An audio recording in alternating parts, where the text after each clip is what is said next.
Traffic असेल तर साईडने ट्रॅफिक करून द्यायला हरकत नाही. आम्ही सहकार्य करायला तयार आहोत. आम्हाला कोणाचीही अडचण करायची नाही.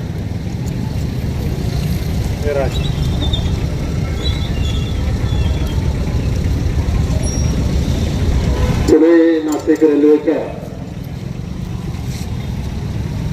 उभारणीसाठी ज्या काही घटना गेल्या काही दिवसामध्ये घडलेल्या आहेत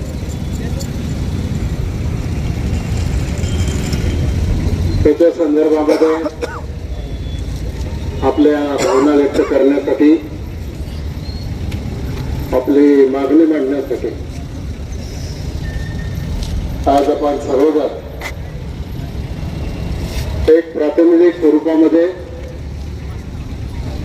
रास्ता रोकोचं आंदोलन या ठिकाणी करतो.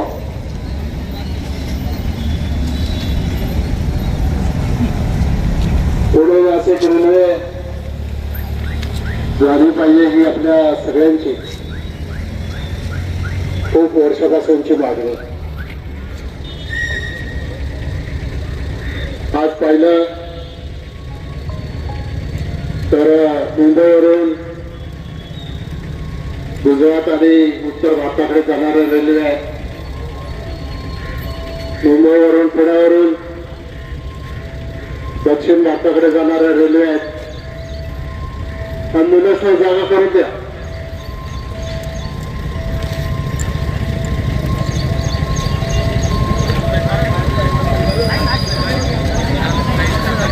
काय जागा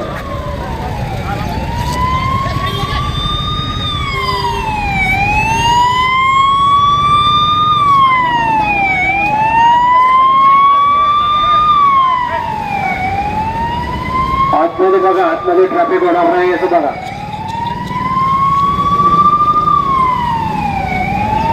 जागा करून द्या आपल्या कार्यकर्त्यांनी.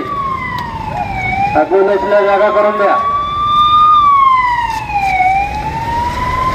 पावसात मी 5 मिनिटात संपवणार आहे, जास्त काय पण वेळ घेणार नाही. आणि ही मागणी आपली तसं पाहिलं तर पुण्यावरून अहमदनगरला किंवा मनमाडला जायचं असलं तरी दौंड मार्गे रेल्वेची सोय आहे. फक्त एकच मार्ग जो राहिलेला होता तो तळेगाव पासून पुण्याला जी रेल्वे जाते तर त्या रेल्वेमध्ये पुण्यापासून नाशिकला जाणारी जर रेल्वे आहे आपण जर या ठिकाणी सुरू केली तर त्याचा फायदा या भागातल्या नागरिकांना, विद्यार्थ्यांना आणि विशेष करून शेतकऱ्यांना या रेल्वेचा फायदा त्या ठिकाणी जास्त होणार. शेतकऱ्यांचा माल जलद गतीने परदेशामध्ये गेला पाहिजे. त्याच्यासाठी खेडला विमानतळाची योजना आखली गेली होती, परंतु काही कारणामुळे खेडचा विमानतळ होऊ शकला नाही आणि तो आता पुरंदरला, सासवडला त्या ठिकाणी गेलेला आहे. तो विमानतळ तिकडे गेला तर आपली मागणी हीच होती की पुण्यापासून तर नाशिकला जाणारी रेल्वे जर झाली तर निश्चित इथल्या शेतकऱ्याचा माल नाशिक पर्यंत जाईल आणि नाशिकहून पुढची जी कनेक्शन्स आहेत, मग मराठवाड्यामध्ये जाणारी कनेक्शन्स असतील किंवा आणखी उत्तरेकडे जाणारी कनेक्शन्स असतील, ही सगळी कनेक्शन्स त्या ठिकाणी जोडली जातात. आणि म्हणून गेल्या अनेक वर्षापासून या भागातल्या जनतेची ही अपेक्षा 2004 ला आपले ज्येष्ठ नेते माननीय शिवाजीराव आढळराव पाटील या विभागाचे खासदार झाले आणि त्यांनी या पुणे नाशिक रेल्वेच्या साठी खूप मोठ्या प्रमाणामध्ये पाठपुरावा केंद्र सरकारकडे केला. त्याला काही यश येत नव्हतं. नंतर भारत सरकारने एक आपली भूमिका बदलली आणि भारत सरकारने सांगितलं की 50% खर्च राज्य सरकारने केला पाहिजे, 50% खर्च आम्ही केंद्र सरकार करू. 2008-9 मध्ये मी राज्याचा अर्थमंत्री झालो होतो. मला एकच अर्थसंकल्प मांडायला मिळाला, एक अंतरिम निवडणुकीच्या आधीचा आणि एक निवडणुकीच्या नंतरचा. आणि मला तुम्हाला सांगायला हे मनापासून अभिमान आहे की राज्याचा अर्थमंत्री म्हणून महाराष्ट्राच्या विधानसभेमध्ये मंत्रिमंडळाची मान्यता घेऊन ही घोषणा केली होती की पुणे नाशिक रेल्वेचा जो 50% आर्थिक भार आहे तो आर्थिक भार आम्ही महाराष्ट्र सरकार उचलायला तयार आहे. आणि तशी तरतूद सुद्धा आपण तसं पण केंद्र सरकारला कळवलं सुद्धा. परंतु 2009ला मी विधानसभेचा अध्यक्ष झालो, पण दिल्लीमध्ये वेगवेगळ्या घटना घडत होत्या. शिवाजीराव एकदा 2दा 3दा खासदार झाले, त्यांनी आपला पाठपुरावा चालूच ठेवला आणि त्यावेळेला बरचसं काम पुढे गेलं. परंतु त्यांना मग लोकसभेमध्ये थांबायला लागलं. डॉक्टर अमोल कोल्हे या भागामधून दिल्लीला निवडून गेले खासदार म्हणून. डॉक्टर कोल्हेंनी सुद्धा या प्रकल्पाचा पाठपुरावा तेव्हापासून सुरू ठेवलेला आहे. शिवाजीराव पण प्रयत्न करतायत आणि मी देखील माझ्या पद्धतीने प्रयत्न करतो. संगमनेरचे सत्यजित तांबे प्रयत्न करतात, सिन्नरचे आमदार प्रयत्न करतात, समीर भाऊ भुजबळ पार्लमेंटमध्ये असताना त्यांनी सुद्धा या प्रकल्पाचा आग्रह धरलेला होता. आणि ते सगळं जे प्रेशर तयार झालं होतं त्या प्रेशरमधून ही रेल्वे कशी पुढे जाणार हे त्या ठिकाणी पुढे जातो. परंतु मध्यंतरी एका कार्यक्रमाला शिरूरच्या एका कंपनीमध्ये रेल्वे मंत्री आले होते, वैष्णवजी. मुख्यमंत्री होते, मी होतो. मुख्यमंत्री लवकर जरा निघून गेले, त्यांना जायचं होतं कार्यक्रमाला. अश्विनी वैष्णव केंद्रीय रेल्वे मंत्री आणि मी एकत्र जेवायला बसतो. त्यावेळेला मी त्यांच्याकडे हा विषय काढला की वैष्णवजी हा आणि देखील निवेदन सुद्धा त्यांना केलं. हा प्रश्न अतिशय गंभीर आहे. या भागातल्या लोकांची मागणी आहे आणि म्हणून याला गती दिली पाहिजे. तुम्ही मला सांगा, पाहिजे तर आवश्यक असेल तर मी दिल्लीला येऊन तुमच्याशी चर्चा करायला तयार आहे. पण काय झालं माहित नाही. रामजरगाववरून केंद्रीय रेल्वे मंत्री निघाले, पुण्याला रेल्वे स्टेशनला एका कार्यक्रमाला गेले. माझी बातमी आधीच आली होती.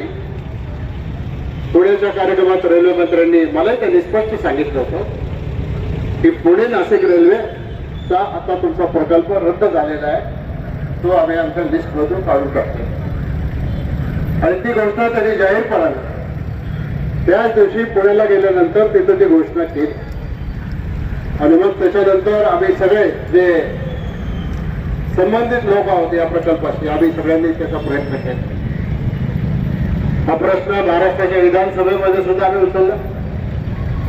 त्यावेळेला आपले राज्याचे मुख्यमंत्री देवेंद्रजी फडणवीस यांनी डॉक्टर काकोडकर साहेबांच्या अध्यक्षतेखाली एक कमिटी नेमली आणि मुख्यमंत्र्यांशी ज्यावेळेला माझं बोलणं झालं तेव्हा मुख्यमंत्र्यांनी सांगितलं हा जीएमआरटीचा प्रोजेक्ट, त्याच्यामुळे निर्माण होणारं घर्षण या रेल्वेमुळे या जीएमआरटीच्या प्रोजेक्टला अडथळा निर्माण होतो, म्हणून केंद्र सरकारने हा निर्णय रद्द केला प्रकल्प.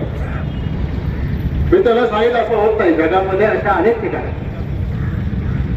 आर्थिक व्हायबिलिटीचा विचार नका करू, पण प्रकल्प रद्द करताना टेक्निकल व्हायबिलिटी याची बसते की नाही याचा विचार करा. आणि त्याच्यासाठी अमेरिकेमधल्या एका शास्त्रज्ञांचं जे लेखी ओपिनियन मी मागवलं होतं, ते ओपिनियन त्यांना त्या ठिकाणी दिलं.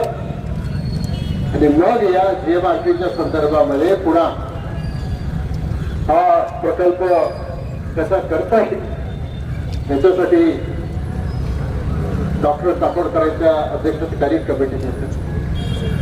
त्या कमिटीचा अहवाल यायचा तेव्हा येईल. त्याच्यानंतर प्रकल्प पुढे कसा घेऊन जायचा.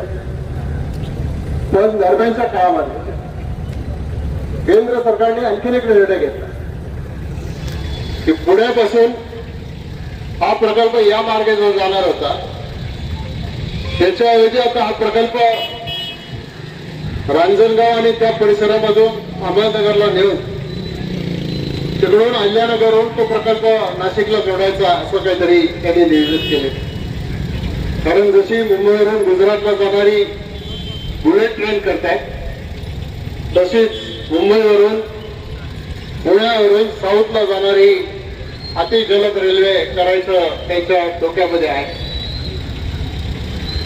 आता त्याच्यावर आमचा सगळ्यांचा पाठपुरावा सुरू आहे.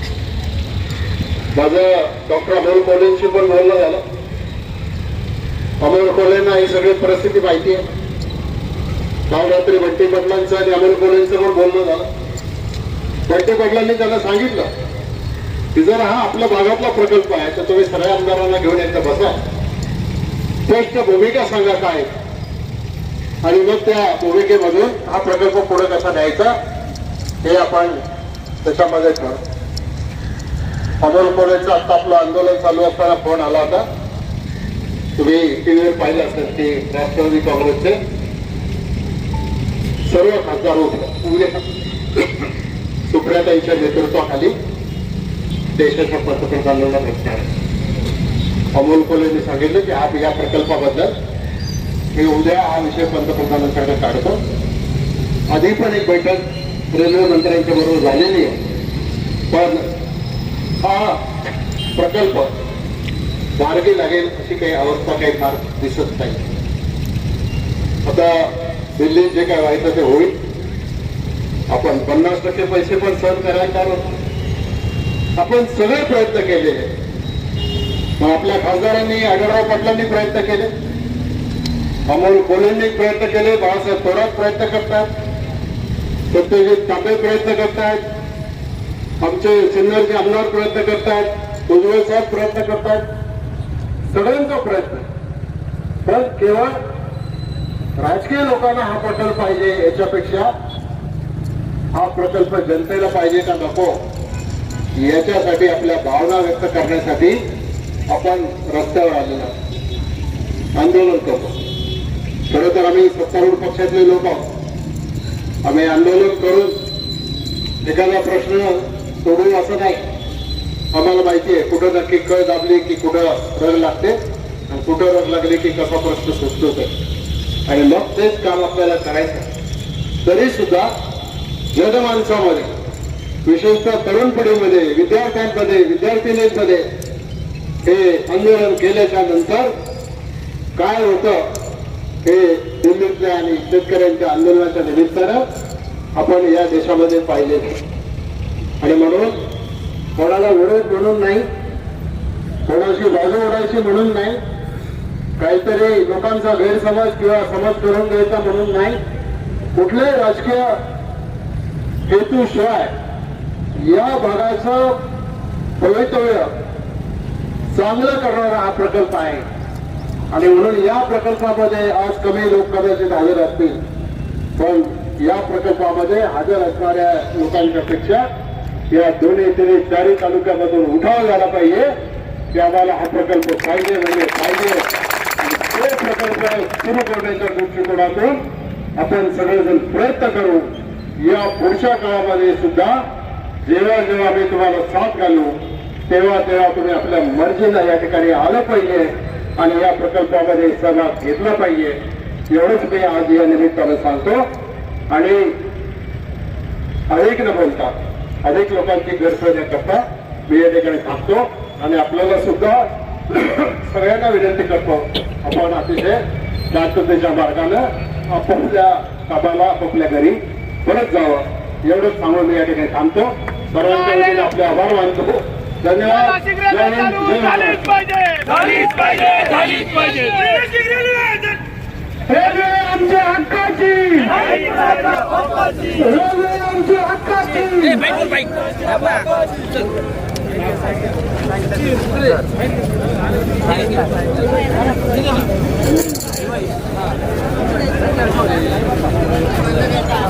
भैया मंदिर में फोन कर रहे हैं बात.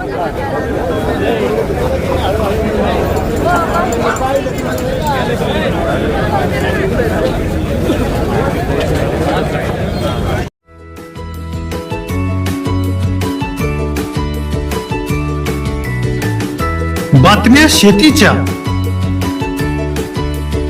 बातम्या मातीच्या, बातम्या अन्यायाच्या, गुन्हेगारीच्या,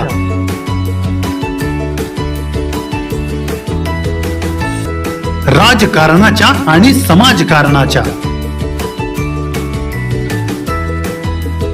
शोषणाविरुद्ध बुलंद आवाज, जनसामान्यांच्या हुंकाराची गाज, सत्कार्याला प्रोत्साहन, दुष्कृत्याला अनुशासन, निर्भीड, निस्पृह, सडेतोड, बेधडक आणि रोखटोक म्हणजेच विघ्नहर टाइम्स. शोध बातमीचा, ध्यास सत्याचा. आपलं चॅनल, आपली बातमी. सबस्क्राईब तर कराच, पण बेल आयकॉनवर क्लिक करायलाही विसरू नका.